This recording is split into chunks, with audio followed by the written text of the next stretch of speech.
Mazal Tov, cousin Yaakov is engaged. Mazal Tov.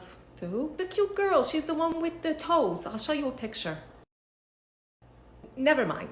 The shadchan, she read me a shidduch for you. A great girl. Her mother's the one that makes the sourdough bread for Shabbos. She has the cookbook coming out. But don't worry, I already asked the shadchan. She is going to be, it was the yeast. Her picture will be with the yeast. Ma, maybe it was the sugar? Ma, they used the white tablecloth. No plastic. Only chargers. It's perfect. Ma, I just don't think it's for us. You know, her mother doesn't cover her hair. Of course she does.